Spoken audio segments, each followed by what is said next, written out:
राजस्थान का इतिहास है। राजस्थान के ऐतिहासिक घटनाएं आए हुए प्रश्न हैं। सबसे पहले राजपूत राजवंशों की उत्पत्ति। राजपूत राजवंशों की उत्पत्ति यानी कि सुमेल तय करना है। शासक बाऊ के शासक तो है प्रतिहार से। रावसिंह शासक किससे हैं? रावसिंह ये है राठौड़ से। और बप्पा गोहिल से और वासुदेव चौहान है। नागर ब्राह्मणों से राजपूतों की उत्पत्ति का सिद्धांत किसने प्रतिपादित किया? तो डॉक्टर डी.आर. भंडारकर ने। डॉक्टर भंडारकर ने गोहिले राजपूतों की उत्पत्ति नागर ब्राह्मणों से बताई है। साक्ष्य के रूप में डॉक्टर भंडारकर बिजोलिया शिलालेख का उल्लेख करते हैं, जिसमें वासुदेव चौहान के उत्तराधिकारी सामंत को वत्स गोत्रीय ब्राह्मण बताया गया है। नोट: डॉक्टर भंडारकर कुछ राजपूत वंशों की विदेशी उत्पत्ति के मत का भी समर्थन करते हैं। ठीक है। भारतीय इतिहास में राजपूत वंशों का प्रभुत्व कहाँ तक की अवधि के दौरान है? तो 8वीं से 12वीं शताब्दी के दौरान। भारतीय इतिहास में राजपूत वंशों का प्रभुत्व 8वीं से 12वीं शताब्दी ईस्वी तक की अवधि के दौरान था। राजस्थान के राजवंशों के राजस्व प्रणाली के अंतर्गत किस प्रकार की भूमि को राजा की निजी संपत्ति माना जाता था? तो खालसा। राजस्थान के राजवंशों के राजस्व प्रणाली के अंतर्गत एक खालसा प्रकार की भूमि को राजा की निजी संपत्ति माना जाता था।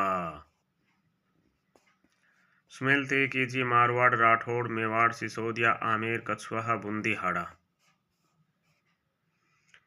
निम्नलिखित में से कौन सा युग में सियासत सुमेलित नहीं है? अक्खे शाही जैसलमेर में, जाट शाही जयपुर में, गज शाही जोधपुर में, जबकि विजय शाही बीकानेर में। ये गलत है। राजपूतों की विदेशी उत्पत्ति का मत सर्वप्रथम किसके द्वारा प्रतिपादित किया गया? कर्नल जेम्स टोड द्वारा। राजपूतों की विदेशी उत्पत्ति का मत सर्वप्रथम कर्नल जेम्स टोड द्वारा प्रतिपादित किया गया। William crook, VA. Smith, Cunningham एवं डी.आर. भंडारकर ने भी राजपूतों को विदेशियों की संतान माना है। डॉक्टर दशरथ शर्मा ने बिजोलिया शिलालेख के आधार पर चौहानों को ब्राह्मण माना है। पृथ्वीराज विजय हमीर, महाकवि हमीर रासो, डॉक्टर गौरी सिंह संदोजा आदि चौहानों को सूर्यवंश के क्षत्रिय मानते हैं। निम्नलिखित में से किस विद्वान के अनुसार राजपूतों की उत्पत्ति अग्निकुंड से हुई है? तो कविचंद्र वरदाई के अनुसार। निम्नलिखित में से कविचंद्र वरदाई के अनुसार राजपूतों की उत्पत्ति अग्निकुंड से हुई है। कविचंद्र वरदाई हिंदी के महाकवि माने जाते हैं, जिन्होंने पृथ्वीराज रासो ग्रंथ की रचना की। चंद्र वरदाई ने राजपूतों की उत्पत्ति का अग्निकुंड सिद्धांत दिया, जिसके अनुसार वशिष्ठ के आबू पर्वत के यज्ञ से 4 जातियां उत्पन्न हुई, जो लिखित है। प्रतिहार, परमार, चौहान, चालुक्य। फिर कौन सा सम्मेलन है? राणा प्रताप सिसोदिया सही है। जसवंत सिंह राठौड़ सही है। महाराणा हमीर गोहिल सही है। जबकि राजा मान सिंह हाड़ा ये गलत है। राजा मान सिंह मारवाड़ के राठौड़ वंश का शासक था, जिसने 1804 से 1843 ईस्वी तक शासन किया। मान सिंह ने नाथ संप्रदाय प्रमुख पीठ महामंदिर का निर्माण करवाया तथा जोधपुर में मान प्रकाश पुस्तकालय की स्थापना करवाई। राजपूत वेदिकारियों की संतान इस्मत के प्रतिपादक कौन थे? तो गौरी शंकर संदोजा। राजपूत वेदिकारियों की संतान इस्मत के प्रतिपादक गौरी शंकर संदोजा हैं। निम्नलिखित लेखकों में से कौन ए हिस्ट्री ऑफ राजस्थान के लेखक हैं? रीमा हुजा। फिर किस इतिहासकार ने लिखा है कि राजस्थान और मध्य भारत में हर्षोत्तर काल में औपनिवेशन ने कबीलाई स्थिति में बदलाव किया और नई चेतना पाकर शक्तिशाली कबीलों ने राजपूत स्तर प्राप्त कर लिया था। तो बी.डी. चट्टोपाध्याय। चंद्रवरदाई ने राजपूतों की कितनी शाखाओं का उल्लेख किया है? तो 36 शाखाओं का। इनमें से किस इतिहासकार ने राजपूतों को शक अथवा सीथियन जाति के वंशज माना है? तो Colonel James Tod. Colonel James Tod William Crooke के राजपूतों को सीथियन मानते हैं। उनमें से कौन सा विद्वान राजपूतों को प्राचीन क्षेत्र में संतान मानते हैं? तो सी.एम. वेद एवं डॉक्टर गौरी सिंह ओझा राजपूतों को प्राचीन क्षेत्र में संतान मानते हैं। अर्ली हिस्ट्री ऑफ इंडिया पुस्तक के लेखक कौन है? VA. Smith. Early history of India पुस्तक के लेखक वी.ए. स्मिथ हैं। उनमें से कौन सा विद्वान राजपूतों को हूणों की संतान बताता है? तो वी.ए. स्मिथ। उनमें से वी.ए. स्मिथ विद्वान राजपूतों को हूणों की संतान बताता है।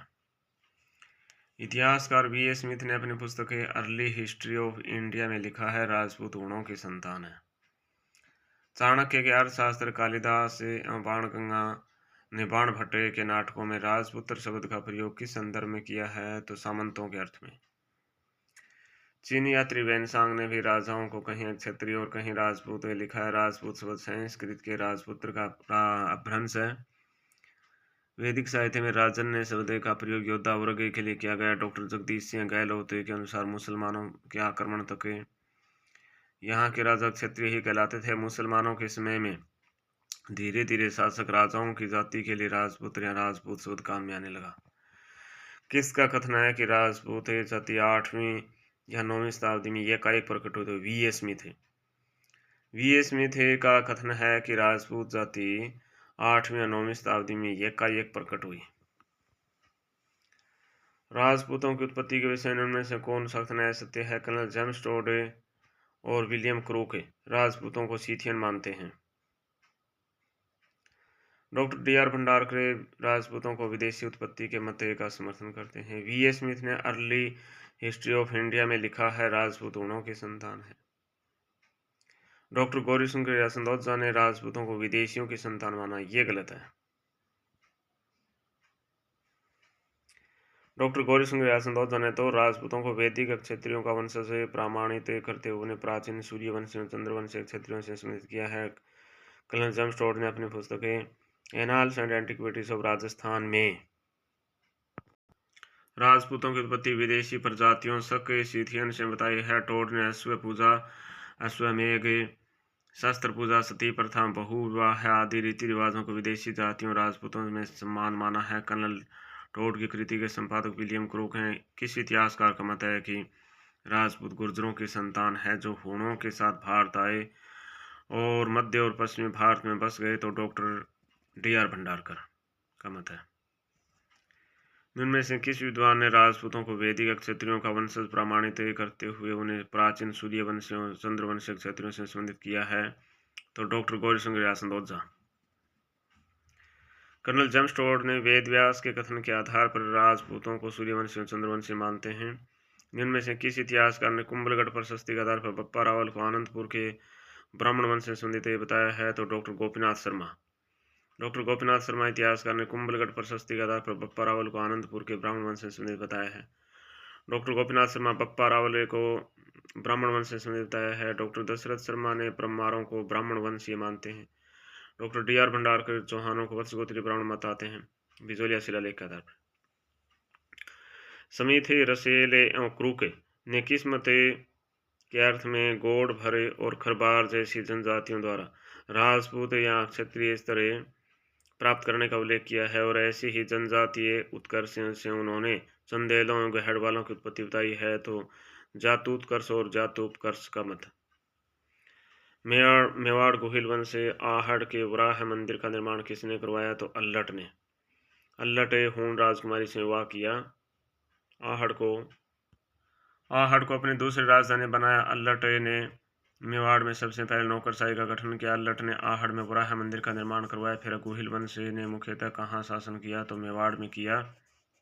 गोहिल वंश ने मुख्यतः मेवाड़ में शासन किया। उदयपुर, सलूम्बर, राजसमंद, चित्तौड़गढ़, प्रतापगढ़, भीलवाड़ा था। इनके आसपास का क्षेत्र मेवाड़ कहलाता था। इस वंश का नामकरण इस वंश के प्रतापी सच गोहिल के नाम से हुआ है। डॉक्टर गौरी शंकर यासंदोजा के अनुसार 566 ईस्वी में लगभग गोहिल ने अपना शासन स्थापित किया। मेवाड़ राज्य में महकमा खास की स्थापना किसने की थी? तो महाराणा शंभू सिंह ने। महाराणा शंभू सिंह ने महकमा खास की स्थापना की थी। निम्नलिखित युद्धों में से उनके लड़े जाने के वर्ष के अनुसार पहले से आखिरी तक सही क्रम को चुनिए। तो सारंगपुर का युद्ध, गागरोन का युद्ध, बयाना का युद्ध, मावली का युद्ध। सारंगपुर का युद्ध, गागरोन का युद्ध, बयाना का युद्ध और मावली का युद्ध। सारंगपुर का युद्ध, यह युद्ध 1437 ईस्वी में मेवाड़ के महाराणा कुंभा एवं मालवा मांडू के सुल्तान महमूद खिलजी के बीच हुआ। इसमें कुंभा की विजय हुई। गागरोन का किला, गागरोन का युद्ध 1519 में मालवा के महमूद खिलजी द्वितीय और राणा सांगा के राजपूत संघ के बीच लड़ा गया। इस युद्ध में सांगा की जीत हुई, जिसमें उसने महमूद को बंदी बना लिया। बयाना का युद्ध महाराणा सांगा और बाबर के मध्य 16 फरवरी 1527 को हुआ। इसमें महाराणा सांगा की विजय हुई। मावली का युद्ध उदय सिंह व बनवीर की सेना के बीच 1540 ईस्वी में युद्ध मावली नामक स्थान पर हुआ। इस युद्ध में बनवीर की सेना का नेतृत्व कुंवर सिंह तंवर ने किया था। वहीं उदय सिंह को मालदेव यानी मारवाड़ का शासक की सहायता प्राप्त हुई। 13वीं शताब्दी ईस्वी पूर्व ईसा के प्रारंभ में राजस्थान का सबसे प्रमुख और शक्तिशाली राज्य कौन सा था? मेवाड़। चित्तौड़ के द्वितीय शाखा में किस रानी ने जौहर किया था? तो कर्मावती ने। चित्तौड़ के द्वितीय शाखा में कर्मावती रानी ने जौहर किया था। महाराणा प्रताप के किस सौतेले भाई को अकबर ने जहाजपुर की जागीर प्रदान की थी? जगमाल सिंह। महाराणा प्रताप के जगमाल सिंह सौतेले भाई को अकबर ने जहाजपुर की जागीर प्रदान की थी। द्वितीय शाखा के इसमें चित्तौड़गढ़ पर किसने आक्रमण किया था? बहादुर शाह ने। द्वितीय शाखा के समय चित्तौड़गढ़ पर किसने आक्रमण किया था? बहादुर शाह ने। मेवाड़ के निम्न शासकों का क्रमिक काल क्रमानुसार है। हमीर, छतर सिंह, लख सिंह, लाखा, फिर मोक्कल। मेवाड़ महाराणा के पगड़ी बांधने वाला व्यक्ति क्या कहलाता था? छापदार। मेवाड़ के महाराणा 26 बार की पगड़ी बांधते थे था पगड़ी बांधने वाला छापदार कहलाता था। राजस्थान में पगड़ी संग्रहालय बागौर की हवेली उदयपुर में। राजस्थान में उदयपुर मेवाड़ की पगड़ी प्रसिद्ध है। तो राजस्थान में साफा जसवंत शाही साफा मारवाड़ की प्रसिद्ध है। बालाबंद पगड़ी बांधने के बाद एक चमकीला कपड़ा लगाया जाता है जिसे बालाबंद कहा जाता है। निम्नलिखित में से कौन सा कालानुक्रम की दृष्टि से सही है? तो जत्तर सिंह, तेज सिंह, समर सिंह। जत्तर सिंह, तेज सिंह, समर सिंह ये सही है।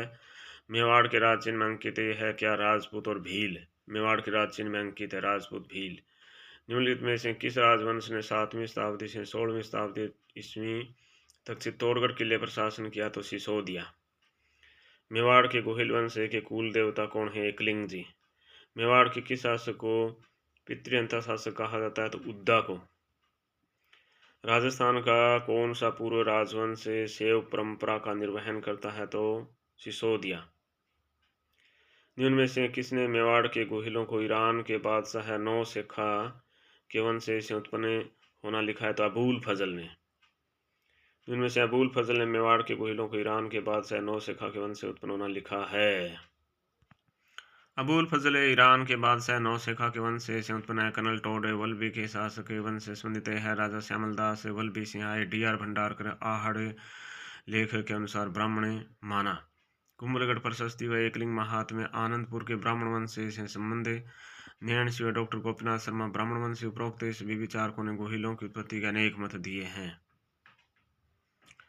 डॉक्टर गौरीशंकर या संदोजा के अनुसार लगभग एक गोहिल ने मेवाड़ में अपना शासन स्थापित किया? तो 566 ईस्वी। डॉक्टर गौरीशंकर या संदोजा के अनुसार 566 ईस्वी के लगभग गोहिल ने मेवाड़ में अपना शासन स्थापित किया।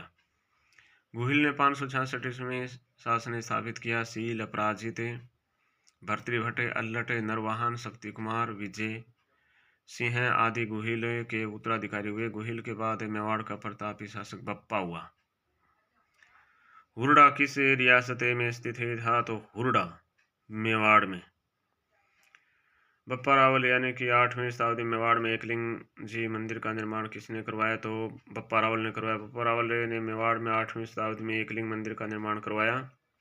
बप्पा ने पाशुपति एकलिंग जी को अपना आराध्य देव माना एवं कैलाशपुरी उदयपुर में एकलिंग जी का मंदिर बनवाया। बप्पा जी ने एकलिंग जी को मेवाड़ का राजा घोषित किया था, अपने आप को उसका दीवान माना। इतिहासकार सी वेद ने किस गोहिल शासक की तुलना फ्रांसीसी सेनापति चार्ल्स मर्टेल से की है? तो बप्पा रावल। इतिहासकार सी वेद ने बप्पा रावल गोहिल वंश की तुलना फ्रांसीसी सेनापति चार्ल्स मर्टेल से की है।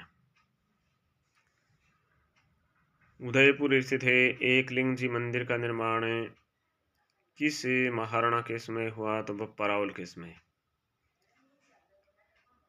उदयपुर स्थित एकलिंग जी मंदिर का निर्माण किस महाराणा के समय? बप्पा रावल के समय। बप्पा रावल का वास्तविक नाम कालभोज था। बप्पा रावल हारित ऋषि का शिष्य था। 734 में मानमौर्य को हराकर चित्तौड़ पर अधिकार किया। नागदा में एकलिंग मंदिर का निर्माण करवाया। मेवाड़ के शासक स्वयं को एकलिंग जी का दीवान मानते थे। महाराणा मोकल ने एकलिंग मंदिर की 4 दीवारी बनवाई थी। गोहिल वंश का पहला शासक कौन था? घुइल वंश का पहला शासक कौन था? बप्पा रावल था भी। बप्पा रावल मेवाड़ में घुइल वंश का वास्तविक संस्थापक था। मेवाड़ के घुइल वंश का प्रथम शासक था। बप्पा रावल का मूल नाम काल भोज था। सीवी वेद ने बप्पा को चार्ल्स मार्टेल कहा है।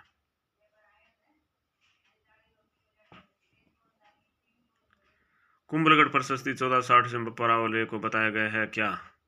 विपर। कुंभलगढ़ प्रशस्ति 1460 से बप्पा रावल 734 ईस्वी को विपर बताया गया है। इसी आधार पर डी.आर. भंडारकर ने मेवाड़ के गोहिलों को ब्राह्मण माना। निम्न में से किसने हिंदवा सूरज की उपाधि धारण की? तो बप्पा रावल ने।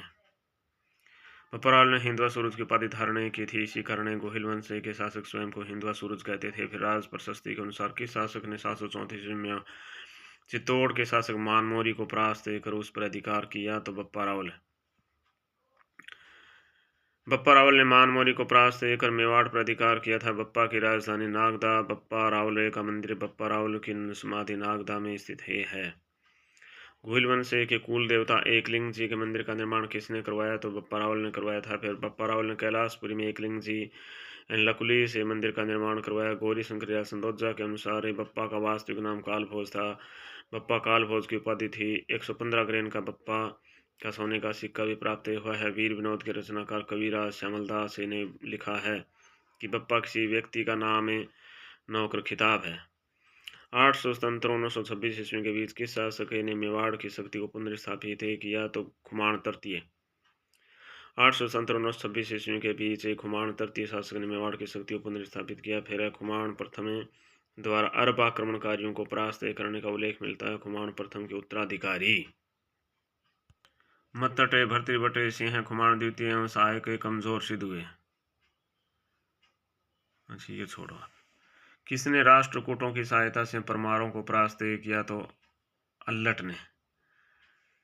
भर्तृहरि ने राष्ट्रकूट राजकुमारी से विवाह किया। अल्लट ने हूण कन्या से विवाह किया। अल्लट ने राष्ट्रकूटों की सहायता से परमारों को परास्त किया। अल्लट ने आहड़ में वराह मंदिर का निर्माण करवाया। किसके शासनकाल में परमार मुंजे ने आहड़ को नष्ट किया और चित्तौड़ पर अधिकार कर लिया? तो शक्ति कुमार। शक्ति कुमार के शासनकाल में परमार मुंज ने आहड़ को नष्ट किया और चित्तौड़ पर अधिकार किया। शक्ति कुमार के बाद अंबा प्रसाद को भी चौहान राजा वाकपति राज से परास्त होना पड़ा। जिनमें से किस शासक से रावल व राणा शाखा निकली है? तो रणसिंह है। रणसिंह है शासक से रावल और राणा शाखा निकली है। रणसिंह 1158 से मेवाड़ का शासक हुआ, जिससे से रावल व राणा शाखा निकली है। रावल शाखा का अंतिम शासक रतन सिंह था। राणा शाखा का प्रथम शासक राणा हमीर था, जिसने 1326 में चित्तौड़ पर अधिकार करे गोहिल वंश की पुनर्स्थापना की थी। रणसिंह के उत्तराधिकारी अक्षयम सिंह और सामंत सिंह थे। सामंत सिंह ने 1174 ईस्वी में गुजरात के शासक अजयपाल से मेवाड़ का काफी भूभाग ले लिया था। सामंत सिंह का विवाह अजमेर के चौहान शासक पृथ्वीराज द्वितीय की बहन पृथ्वीबाई से हुआ। कित्तू चौहान ने सामंत सिंह को मेवाड़ से निकाल दिया। सामंत सिंह के बाद में बागड़ में 1137 में नए राज्य की स्थापना की। सामंत सिंह के भाई मत्थन सिंह ने कित्तू चौहान को परास्त कर मेवाड़ पर पुनः अधिकार कर लिया। उसके पश्चात पद्म सिंह, जत्तर सिंह, तेज सिंह, रावल, रतन सिंह हुए। रावल जत्तर सिंह यानी कि बुताला का युद्ध किसके मध्य लड़ा गया था? तो जत्तर सिंह और इल्तुतमिश के बीच में। बुताला का युद्ध जत्तर सिंह और इल्तुतमिश के बीच लड़ा गया था। बुताला का युद्ध 1227 में जत्तर सिंह और इल्तुतमिश के मध्य हुआ। हमीर मदमर्द ने जय सिंह सूरी के अनुसार इस युद्ध में जत्तर सिंह के सेनापति बालक और मदन थे। जत्तर सिंह कौन था? मेवाड़ का शासक था। किसने 1227 में बुताला युद्ध में दिल्ली के गुलाम वंश के सुल्तान इल्तुतमिश की सेना को परास्त किया? तो किसने? रावल जत्तर सिंह ने किया। किस शिलालेख में वर्णित है कि जत्तर सिंह इतना शक्तिशाली था कि मालवा, गुजरात, मारवाड़, जंगल था दिल्ली के शासक उसको पराजित नहीं कर सके? तो चिरुआ का शिलालेख में वर्णित है। चिरुआ के शिलालेख में उपरोक्त वर्णन है। 1248 में जत्तर सिंह ने सुल्तान नसीरुद्दीन महमूद की सेना को भी परास्त किया था। उसने आहड़ को चालुक्यों से मुक्त करवाया। मदन और बालक जत्तर सिंह के योग्य सेनापति थे।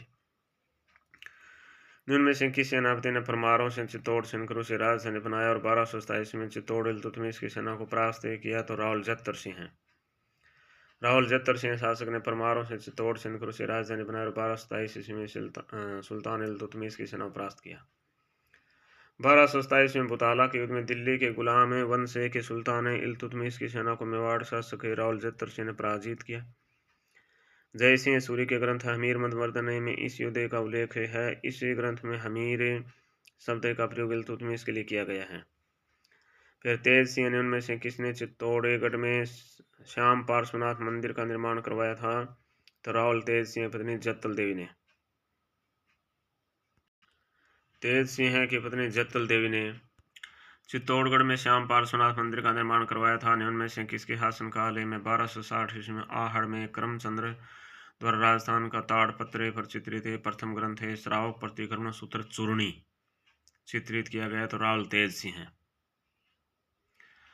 राहुल रतन सिंह पद्मिनी यानी गोरा और बादल ने किसकी रक्षा की थी? रानी पद्मिनी की। मेवाड़ के महाराणा रतन सिंह 1302-3 के समय दिल्ली सल्तनत के खिलजी वंश के शासक अलाउद्दीन खिलजी ने चित्तौड़ पर आक्रमण किया। 1303 ईस्वी में मलिक मोहम्मद जायसी की पुस्तक पद्मावत जानकारी का महत्वपूर्ण स्रोत है। गोरा और बादल पद्मिनी की रक्षा करते हुए वीर गति को प्राप्त हुए। गोरा बादल दोनों चाचा भतीजे थे जो जालौर के चौहान वंश से संबंध रखते थे। चित्तौड़गढ़ का प्रथम शाखा जौहर प्लस केसरिया किस राजपूत रानी के नेतृत्व में? पद्मिनी के नेतृत्व में। सन 1303 ईस्वी में अलाउद्दीन खिलजी की सेना से लड़ते हुए रतन सिंह और उसके सेनापति गोरा और बादल वीर गति को प्राप्त हुए। रानी पद्मिनी ने 26 अगस्त 1303 ईस्वी को 1600 क्षेत्राणियों के साथ जौहर कर लिया, जो चित्तौड़ का प्रथम शाखा जौहर प्लस केसरिया कहलाता है। पद्मिनी और कर्मावती में से किस वजह से विख्यात है? तो जौहर के कारण। पद्मिनी और कर्मावती राजस्थानी इतिहास में जौहर के लिए प्रसिद्ध है। रानी पद्मिनी के नेतृत्व में 1303 ईस्वी में दिल्ली के सुल्तान अलाउद्दीन खिलजी के आक्रमण के समय चित्तौड़ दुर्ग का प्रथम शाखा हुआ। 1534 ईस्वी में बहादुर शाह के आक्रमण के समय राजमाता हाड़ी कर्मावती के नेतृत्व में चित्तौड़ का दूसरा शाखा हुआ। मुगल बादशाह अकबर के समय 1567 में चित्तौड़ का तीसरा शाखा हुआ था।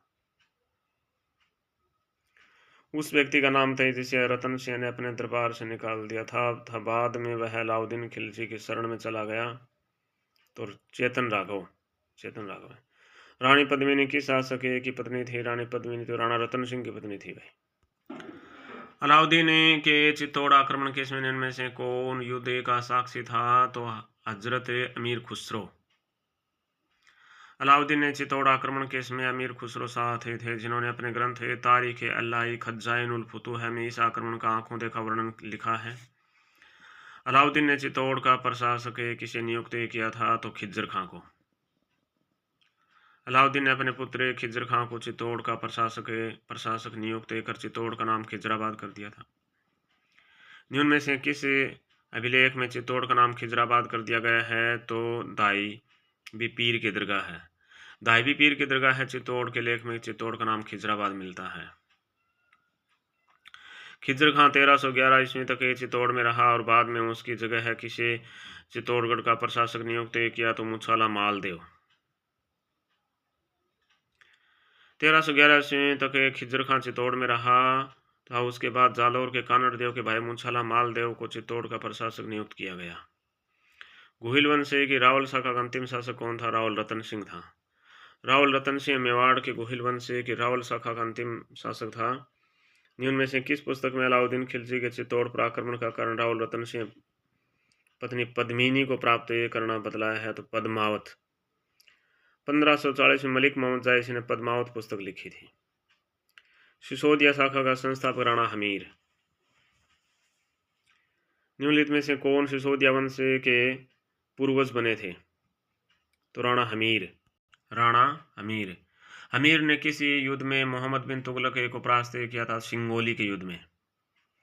हमीर ने सिंगोली के युद्ध में मोहम्मद बिन तुगलक को परास्त किया था। हमीर ने सिंगोली यानी बांसवाड़ा के युद्ध में मोहम्मद बिन तुगलक की सेना को परास्त किया था। कुंभलगढ़ प्रशस्ति में किसे विषम घाटी पंचानन कहा गया है? तो राणा हमीर को विषम घाटी पंचानन। राणा हमीर मेवाड़ का उद्धारक राणा हमीर किसने 1320 में चित्तौड़ पर आक्रमण कर मेवाड़ में गोहिल वंश की पुनर्स्थापना की? राणा हमीर ने। सिसोदा ठिकाने के जागीरदार हमीर ने 1320 में चित्तौड़ पर अधिकार कर गोहिल वंश की पुनर्स्थापना की। सिसोदा का जागीरदार होने से उसे सिसोदिया कहा गया। राणा हमीर के बाद सभी शासक सिसोदिया कहलाते हैं तथा गोहिल वंश को सिसोदिया वंश के नाम से जाना जाने लगा। निम्न में से किसे मेवाड़ का उद्धारक की संज्ञा दी जाती है? तो राणा हमीर को। मेवाड़ का उद्धारक राणा हमीर राणा शाखा का राजपूत था, इसलिए इसके बाद के मेवाड़ के सभी शासक राणा या महाराणा कहलाते हैं। सिसोदे का जागीरदार होने के कारण सिसोदिया वंश के नाम से जाना जाने लगा। इनमें से किसने चित्तौड़ में अन्नपूर्णा माता के मंदिर का निर्माण करवाया था? तो राणा हमीर। इनमें से राणा हमीर ने चित्तौड़ में अन्नपूर्णा माता के मंदिर का निर्माण करवाया था। फिर राणा लक्ष्य राजस्थान का भीष्म किसे कहा जाता था? तो कुंवर चूंडा को। राजस्थान भीष्म किसे कहा जाता था? कुंवर चूंडा को कहा जाता था। राणा लाखा का वृद्धावस्था में रणमल व बहिन हंसाबाई के साथ विवाह हुआ था। लाखा के बड़े पुत्र चुंडा ने मेवाड़ का राज्य हंसाबाई के पुत्र को देने की शर्त के कारण उत्तराधिकार का हक त्यागने की भीष्म प्रतिज्ञा की थी। ऐसा उदाहरण महाभारत में भीष्म पितामह ने दिखलाया था। इस कारण कुंवर चूंडा को राजस्थान भीष्म कहते हैं। जिनमें से किसने बूंदी के नकली युद्ध की रक्षा के लिए अपने प्राणों की आहुति दी थी? कुंभहाड़ा ने। वाह यार, कुंभहाड़ा ने। राणा क्षेत्र सिंह 1364 और 1382 ईस्वी यानी बूंदी विजय के प्रयास में मारा गया। उसके बाद राणा लक्ष्य सिंह मेवाड़ का शासक बना, जिसकी सनक के कारण नकली दुर्ग का पुनर्निर्माण करे युद्ध का रूप दिया गया, जिसमें कुंभहाड़ा ने अपने प्राणों की आहुति दी थी। किस मेवाड़ शासक इसमें जावर के खानों में चांदी की प्राप्ति हुई? तो महाराणा लाखा। महाराणा लक्ष्य या लखा 1382 1421 ईस्वी के समय जावर की चांदी की खान खोजी गई। पिछोला झील किसके समय व किसके द्वारा बनवाई गई है? तो महाराणा लक्ष्य सिंह व क्षेत्र बंजारे द्वारा। पिछोला झील महाराणा लक्ष्य सिंह व क्षेत्र बंजारे द्वारा बनवाई गई थी। मारवाड़ के रणमल की बहन हंसाबाई का विवाह किसके साथ होना तय हुआ था? तो राणा लाखा के साथ होना तय हुआ था। मारवाड़ के रणमल की बहन हंसाबाई का विवाह राणा लाखा के पुत्र चुंडा के साथ होना तय हुआ था, परंतु परिस्थितिवश यह विवाह लाखा के साथ संपन्न हो गया, जिससे चुंडा को राज्याधिकार से वंचित होना पड़ा। फिर मुक्कल मेवाड़ के शासक का नाम था जिसने चित्तौड़ को समिधेश्वर के मंदिर का जीर्णोद्धार करवाकर पूर्व मध्यकालीन दक्षिण कला को जीवित रखा। तो मोक्कल। निम्न में से किस मंदिर को मोक्कल का मंदिर के नाम से जाना जाता है? तो त्रिभुवन नारायण के मंदिर को मोक्कल का मंदिर के नाम से जाना जाता है। महाराणा मोक्कल ने परमार भोज द्वारा बनाए गए त्रिभुवन नारायण मंदिर का जीर्णोद्धार 1428 में करवाया था, इसलिए इस मंदिर को मोक्कल का मंदिर समिधेश्वर मंदिर के नाम से जाना जाता है। फिर मेवाड़ के किस शासक ने चित्तौड़ में द्वारिकानाथ मंदिर का निर्माण करवाया था? तो महाराणा मोक्कल। द्वारिकानाथ मंदिर के निर्माण का महाराणा मोक्कल ने करवाया था। महाराणा लक्ष्य सिंह व हंसाबाई का पुत्र इसे चुंडा के स्थान है। फिर मेवाड़ की राजगद्दी प्राप्त हुई थी महाराणा मोक्कल। महाराणा लक्ष्य सिंह व हंसाबाई का पुत्र इसे चुंडा के स्थान पर मेवाड़ की राजगद्दी प्राप्त हुई महाराणा मोक्कल। महाराणा मोक्कल ने 1428 ईस्वी में किस युद्ध में नागौर के फिरोज खां को परास्त किया था? रामपुरा का युद्ध में। महाराणा मोक्कल ने 1428 ईस्वी में रामपुरा का युद्ध में नागौर के फिरोज खां को परास्त किया था। महाराणा मोक्कल ने 1428 में रामपुरा भीलवाड़ा युद्ध में नागौर के फिरोज खां को परास्त किया था। 1423 में जिलवाड़ा में किसके चाचा यानी चाचा मेरा ने महपा पंवार के साथ मिलकर उसकी हत्या कर दी? तो महाराणा मोक्कल। राणा हमीर 1320-1364 में महाराणा लक्ष्य सिंह लाखा 1382 में 1421 महाराणा मोक्कल 1421 में 1433 महाराणा कुंभा 1433 1468 1433 मोक्कल के चाचा मेरा ने महपा पंवार के साथ मिलकर उसकी हत्या कर दी। कुंभा।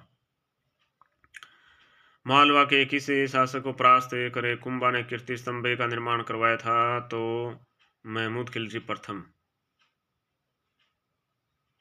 कुंभा। मालवा के किस शासक को परास्त करे कुंभा ने कीर्ति स्तंभ का निर्माण करवाया था? तो महमूद खिलजी प्रथम। मालवा के महमूद खिलजी प्रथम शासक को परास्त करे कुंभा ने कीर्ति स्तंभ का निर्माण करवाया था। सन 1453 ईस्वी में किसने मंडोर का मारवाड़ से कब्जा कर लिया था और अपने पुत्र रायमल का विवाह मारवाड़ की राजकुमारी से किया था? तो महाराणा कुंभा। सन 1453 ईस्वी में किसने मंडोर का मारवाड़ से कब्जा कर लिया था और अपने पुत्र रायमल का विवाह मारवाड़ की राजकुमारी से किया था? महाराणा कुंभा। 1453 ईस्वी में कुंभा ने मारवाड़ से मंडोरे छीन लिया, परंतु बाद में संधि कर अपने पुत्र रायमल का विवाह मारवाड़ की राजकुमारी से कर दिया। तो हाल गुरु उपाधि धारण करता है कौन? कुंभा। उस व्यक्तित्व का नाम बताइए जो कि अभिनव भट्टाचार्य के नाम से जाना जाता है। तो महाराणा कुंभा। उस व्यक्तित्व का नाम बताइए जो कि अभिनव भट्टाचार्य नाम से जाना जाता है। महाराणा कुंभा। कुंभलगढ़ की दीवार की लंबाई कितनी है? किलोमीटर है 36 किलोमीटर। राजस्थानी वास्तुकला का जनक एक किसे माना जाता है? तो महाराणा कुंभा को। महाराणा कुंभा ने किसी पर विजय प्राप्त करने के लिए उपलक्ष्य में विजय स्तंभ का निर्माण करवाया। तो मालवा और गुजरात की सेना पर विजय प्राप्त करने के बाद विजय स्तंभ यानी कि 122 फीट ऊंचे 9 मंजिले इस स्तंभ का निर्माण महाराणा कुंभा द्वारा मालवा सुल्तान महमूद खिलजी सारंगपुर युद्ध की विजय की स्मृति में करवाया था। इसे को प्रशस्ति में कीर्ति स्तंभ कहा गया है। इसे भारतीय मूर्तिकला विश्वकोश कहा जाता है। निम्नांकित में से कौन सा ग्रंथ कुंभा द्वारा रचित नहीं है? तो राजवल्लभ ग्रंथ है कुंभा द्वारा रचित नहीं, यानी संगीत राज है, संगीत मीमांसा है, रसिक पीरिया है। राजवल्लभ तो मंडन का है, कुंभा द्वारा रचित ग्रंथ है सुधा प्रबंध, कामराज रतिसार, संगीत सुधा, संगीत मीमांसा, संगीत राज, रसिक पीरिया, चंडीस्तक, संगीत रत्नाकर पर टीका लिखी। कुंभा का दरबारी विद्वान मंडन द्वारा रचित रचनाएं वास्तुशास्त्र, देवमूर्ति प्रकरण, राजवल्लभ, रूप मंडन, कोदंड मंडन इत्यादि। दुर्ग जो महाराणा कुंभा द्वारा निर्मित नहीं है। तो भैंसरोडगढ़ दुर्ग जो महाराणा कुंभा द्वारा निर्मित नहीं है। महाराणा कुंभा ने बनाए थे मचान दुर्ग, भूमट दुर्ग, बासंती दुर्ग, फिर चित्तौड़गढ़ का विजय स्तंभ इनके द्वारा बनवाया गया था। तो राणा कुंभा के द्वारा बनवाया गया था।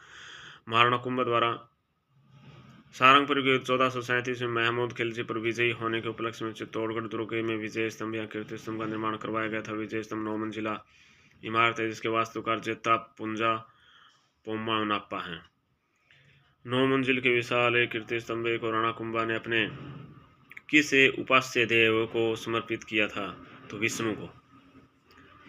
9 मंजिल के विशाल कीर्ति स्तंभ को राणा कुंभा ने अपने किस उपास्य देव को समर्पित किया? तो विष्णु को। कीर्ति स्तंभ विजय स्तंभ राणा कुंभा ने सारंगपुर विजय के उपलक्ष्य में विजय स्तंभ बनवाया था। राणा कुंभा ने अपने उपास्य देव विष्णु भगवान को विजय स्तंभ समर्पित किया, इसलिए इसे विष्णु ध्वज भी कहा जाता है। वास्तुकार जित्ता नापा पुंजा पोमा।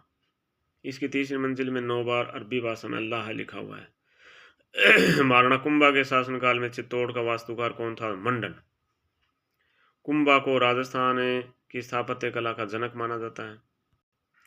महाराणा कुंभा ने सारंगपुर विजय के उपलक्ष्य में विजय स्तंभ या कीर्ति स्तंभ बनवाया था। कुंभलगढ़ राजमंदिर दुर्ग का निर्माण महाराणा कुंभा ने करवाया था जिसका वास्तुकार मंडन था। मंडन ने कुंभा का दरबारी विद्वान था जिसकी पुस्तक वास्तुसार राजवल्लभ, कोदंड मंडन, रूप मंडन आदि था। महाराणा कुंभा द्वारा रचित संगीत राज कितने कोषों में भक्त है? तो 5 कोषों में।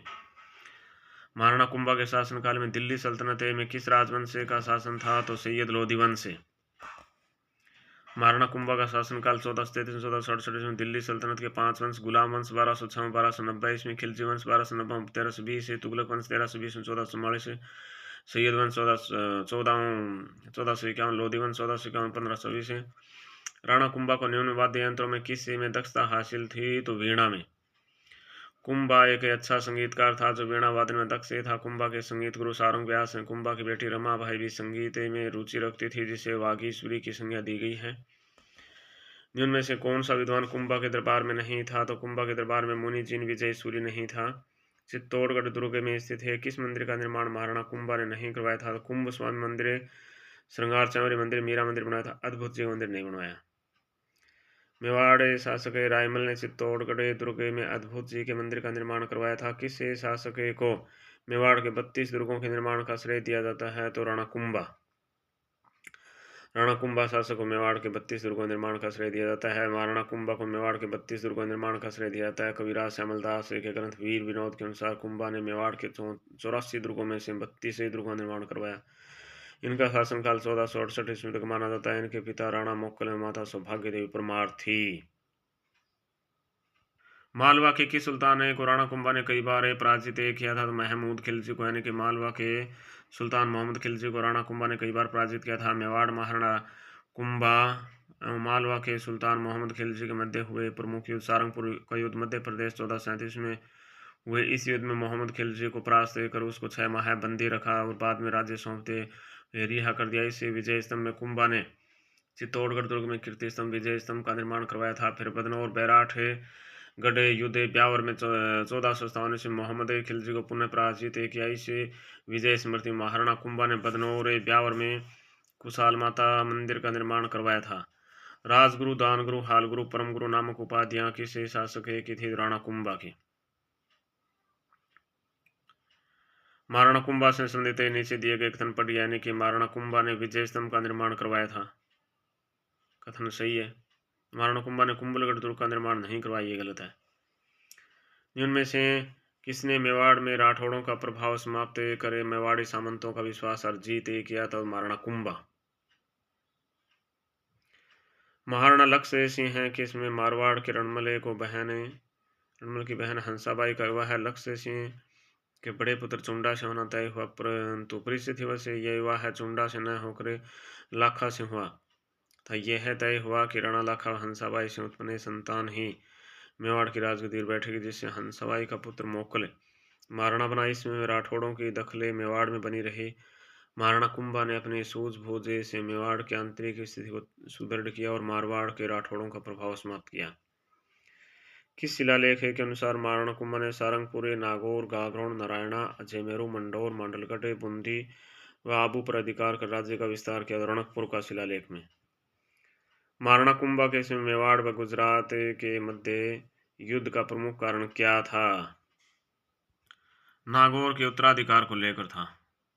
1438 से 1939 में महाराणा कुंभा ने कहाँ के शासक से मंडौर छीन लिया, परंतु बाद में संधि कर अपनी पुत्री का विवाह वहां की राजकुमारी से कर दिया, तो मारवाड़।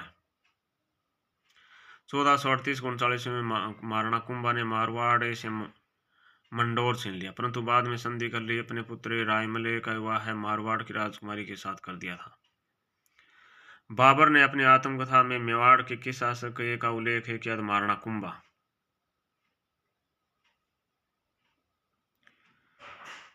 में से असत्य कथन छांटिए। गीत गोविंद टीका व कुंभलगढ़ प्रशस्ति में महाराणा को महाराजा धीराज राव, राय चाणे राव, दानगुरु, राजगुरु, परमगुरु, चापगुरु, अभिनव भट्टाचार्य, हिंदू सुल्तान आदि विरोधों से संबोधित किया गया है। महाराणा कुंभा के समय मेवाड़ के असंतुष्ट सरदारों ने मेवाड़ के राठौड़ रणमल की प्रेयसी भारमली को अपनी ओर मिलाकर 1438 में रणमल की हत्या कर मेवाड़ से राठौड़ों का हस्तक्षेप समाप्त किया। महाराणा कुंभा ने कोडिया नरसिंह की अध्यक्षता में फौज भेजकर आबू और उसके निकटवर्ती सिरोही के भागों को अपने अधिकार में कर लिया। महाराणा कुंभा ने मारवाड़ पर जोधा का अधिकार कुछ समय तक रोकने के लिए रावत, लूणा व हरबू सांखला का सहयोग लिया। तो यह कथन असत्य है।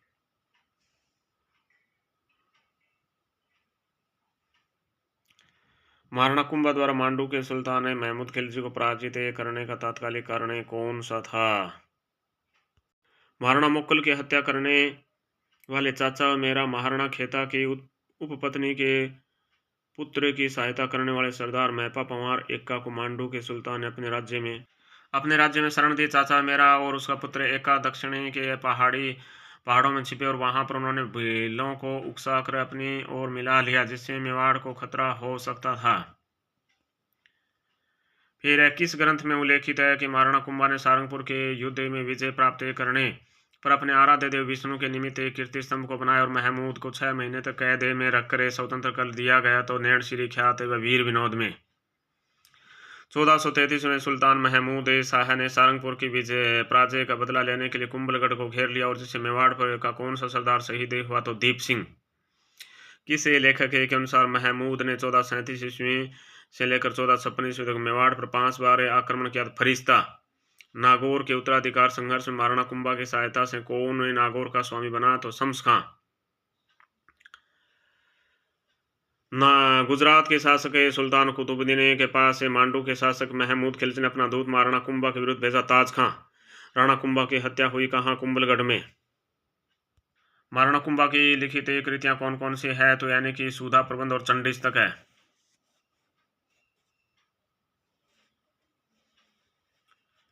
किस शासक अभिनव भट्टाचार्य के नाम से जाना जाता है? तो महाराणा कुंभा को जाना जाता है। महाराणा रायमल यानी कि दाडिमपुरी विजय का संबंध के शासक से है? तो रायमल से है। राणा संगा ने गागरोन का युद्ध किसके मध्य लड़ा गया था? तो महमूद खिलजी द्वितीय और महाराणा संगा के बीच में लड़ा गया था। गागरोन का युद्ध खानवा युद्ध से पूर्व बाबर ने किस हिंदू राजा के माध्यम से राणा संगा को शांति समझौते का प्रस्ताव भेजा था? तो रायसेन के सलहद तंवर को। खानवा के युद्ध में उनमें से किसने राणा सांगा का पक्ष से बदल कर बाबर का साथ दिया? तो सलहद तंवर, यह गद्दार हो गया। फिर महाराणा सांगा ने किस युद्ध में बाबर की सेना को हराया? तो बयाना की लड़ाई में बाबर की सेना को हराया। मेवाड़ के न्यून शासकों में से किसने इब्राहिम लोदी को खातौली के युद्ध में पराजित किया? तो महाराणा सांगा ने। राजस्थान के इतिहास में हिंदू पते की शासक कहा था? महाराणा सांगा को निम्नांकित में से कौन सा युद्ध महाराणा सांगा और बाबर के मध्य हुआ था? तो खानवा का युद्ध महाराणा सांगा और बाबर के बीच में हुआ था। खानवा युद्ध में भीषण घायल हो जाने के बाद सांगा का स्थान किसने ले लिया? झाला अज्जा ने। राणा सांगा के द्वारा लड़ी गई निम्न लड़ाइयों का सही कालक्रम क्या है? तो खातौली की लड़ाई, गागरोन की लड़ाई, बयाना की लड़ाई। खातौली का युद्ध दिल्ली सल्तनत के शासक इब्राहिम लोदी और मेवाड़ महाराणा सांगा के मध्य 1517 ईस्वी में हुआ। इब्राहिम लोदी की पराजय हुई। फिर गागरोन का युद्ध, यह युद्ध महाराणा संग्राम सिंह एवं मांडू के सुल्तान महमूद खिलजी के मध्य 1519 में हुआ। इस युद्ध में महाराणा संग्राम सिंह की विजय हुई। बयाना का युद्ध महाराणा सांगा और बाबर के मध्य 16 फरवरी 1527 को हुआ। महाराणा सांगा की विजय हुई। महाराणा सांगा ने इब्राहिम लोदी को कौन से युद्ध में पराजित किया था? तो खातौली के युद्ध में पराजित किया था। खानवा के युद्ध में महाराणा संग्राम सिंह की सेना में कौन शामिल नहीं था? तो महमूद लोदी, हसन खान मेवाती, हाकिम खान सूरी, मालदेव राठौड़। तो हाकिम खान सूरी नहीं था। राणा सांगा और बाबर के मध्य खानवा का युद्ध कब लड़ा गया था? 17 मार्च 1527 में लड़ा गया था। महाराणा सांगा के मृत शरीर का दाह संस्कार के स्थान पर हुआ था? मांडलगढ़ में। राणा सांगा और बाबर के बीच ऐतिहासिक युद्ध कहाँ लड़ा गया था? खानवा में। निम्न में से किसने महाराणा सांगा को सैनिकों का भग्नावशेष कहा है? कर्नल जेम्स टोड ने। खानवा के युद्ध में सांगा की पराजय का मुख्य कारण क्या था? बाबर की सैन्य व्यवस्था में उसकी तुलुकमा प्रणाली। निम्न में से कौन से राजपूत सरदार खानवा के युद्ध में बाबर के विरुद्ध राणा सांगा के पक्ष में लड़े थे? तो राजा भारमल लीडर सिंह और विरमदेव मेड़तिया। खातौली के युद्ध में राणा सांगा को किसने हराया था? इब्राहिम लोदी ने। इब्राहिम लोदी को हराया था। राणा सांगा की मृत्यु के पश्चात मेवाड़ का शासक कौन था? तो राणा रतन सिंह था।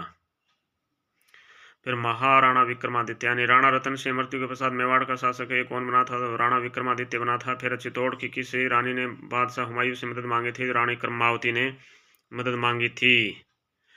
उदय सिंह के बाद चित्तौड़ छोड़ने और पन्नाधाय को किस स्थान पर आश्रय मिला था? तो कुंभलगढ़ में आश्रय मिला था। राजस्थान के कौन से ताम्रपत्र से रानी कर्मावती द्वारा जौहर के प्रमाण मिलते हैं? तो पूरे ताम्रपत्र से।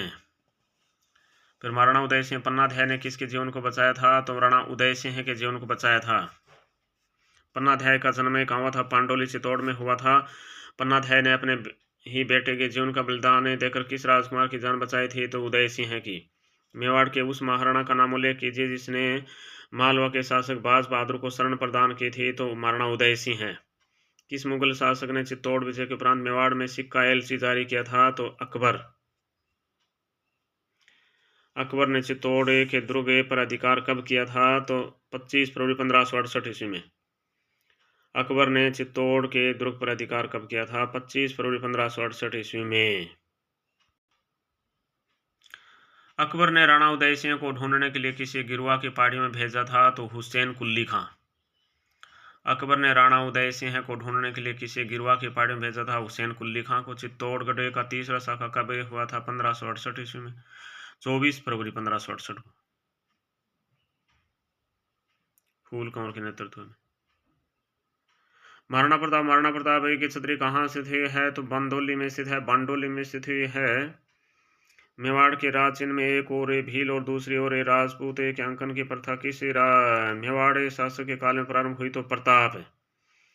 निम्नलिखित में से किसी मुगल सेनानायक को दिवेर के युद्ध में महाराणा प्रताप ने परास्त किया था? सुल्तान खां। निम्नलिखित में से सुल्तान खां मुगल सेनानायक को दिवेर के युद्ध महाराणा प्रताप ने परास्त किया था। हल्दीघाटी के युद्ध में मुगल सेना का मुख्य सेनापति कौन था? तो मान सिंह।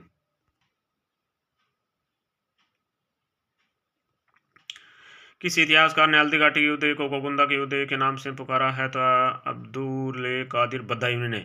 महाराणा प्रताप ने चावंड को अपनी राजधानी कब बनाया था? तो महाराणा प्रताप ने चावंड को अपनी राजधानी बनाया था 1585 में। महाराणा प्रताप ने चावंड को अपनी राजधानी बनाया था 1585 में। महाराणा प्रताप ने अपनी नवीन राजधानी चामुंडई में कब स्थापित की थी? 1585 में। शासक बनने से पहले कौन कीका के नाम से जाना जाता था? महाराणा प्रताप है। हकीम खान सूरी की सेना का प्रमुख सेनापति था? महाराणा प्रताप है। हल्दीघाटी युद्ध में महाराणा प्रताप की सेना में हर्रावले का नेतृत्व कौन कर रहा था? हकीम खान सूरी। निम्न में से कौन हल्दीघाटी युद्ध महाराणा प्रताप के चंदावल दस्ते में शामिल थे? तो चंदावल दस्ते में शामिल देखिए पुरोहित गोपीनाथ है, राणा पुंजा, जयमल मेहता, चारण हकीम खान नहीं था भाई, राणा चारण जैसा था। अकबर ने किसको शिष्टमंडल एक अंतिम नेतृत्व करने के लिए प्रताप के पास भेजा ताकि वे शांतिपुरा का अधीनता स्वीकार कर सके? जमा भट्टो टोडरमल। महाराणा प्रताप ने किस वर्ष में मेवाड़ राज्य की राजगद्दी संभाली थी? 1572 ईस्वी में। फिर हल्दीघाटी के युद्ध को किस विद्वान ने खमनोर का युद्ध कहा है? तो अबुल फजल ने कहा है। कर्नल जेम्स टोड ने उनमें से किस युद्ध को मेवाड़ के इतिहास का मैराथन कहा है? तो दिव्यर के युद्ध को, यानी कि महाराणा प्रताप के दरबारी विद्वान है जिसने मुहूर्तमाला ग्रंथ की रचना की थी वह चक्रपाणी मिश्र है। हल्दीघाटी युद्ध में महाराणा प्रताप की भील सेना का कमांडर कौन था? राणा पुंजा। 1582 ईस्वी में महाराणा प्रताप की द्वेर विजय केस में वहां के उत्तराधिकारी कौन थे? तो सुल्तान खान गौरी। 1582 ईस्वी में महाराणा प्रताप की द्वेर विजय केस में वहां के अधिकारी कौन थे? सुल्तान खान गौरी थे। निम्नलिखित में से किस स्थान पर महाराणा प्रताप का राज्याभिषेक हुआ था? गोगुंदा में। महाराणा प्रताप की जन्मस्थली है कुंभलगढ़। महाराणा प्रताप मुगल सेना से बचकर इनमें से किस स्थान पर छिपे थे? छाछन की पहाड़ियों में। अकबर के प्रतिनिधि के रूप में महाराणा प्रताप से संधि करने हेतु कुंवर मान सिंह महाराणा प्रताप से कहाँ मिले थे? उदय सागर। कौन से राजपूत सरदार हल्दीघाटी युद्ध में महाराणा प्रताप के पक्ष में लड़े थे? तो राम सिंह तंवर रामशाह, झाला बिद्दा, राउत कृष्णदास चुंडावत। राणा पुंजा किस राजा का सेनापति था? राणा प्रताप का। राणा पुंजा राणा प्रताप का सेनापति था। हल्दीघाटी युद्ध में मुगलों और महाराणा के सैनिकों के साथ साथ दोनों पक्षों के जिन हाथियों ने बहुत वीरता दिखाई थी उनके नाम लूणा राम प्रसाद है, गजमू तो गजराज है। अकबर द्वारा महाराणा प्रताप से बातचीत हेतु भेजे गए दूतों का सही क्रम क्या है? जलाल खान, मान सिंह, भगवंत दास टोडरमल, जमा भट्टो। महाराणा प्रताप का निधन कहाँ हुआ था? चावंड के पास बांडोली में। महाराणा प्रताप का जन्म किस वर्ष में हुआ था? 9 मई 1540 में। हल्दीघाटी का शेर है, मेवाड़ केसरी। हल्दीघाटी के युद्ध में मुगल सम्राट अकबर की सेना का नेतृत्व किसने किया था? मान सिंह प्रथम ने। महाराणा प्रताप का दरबारी पंडित कौन था? चक्रपाणी मिश्र। मेवाड़ के रक्षक के रूप में निम्नलिखित में से किसे स्मरण किया जाता है? तो भामाशाह को। ठीक है।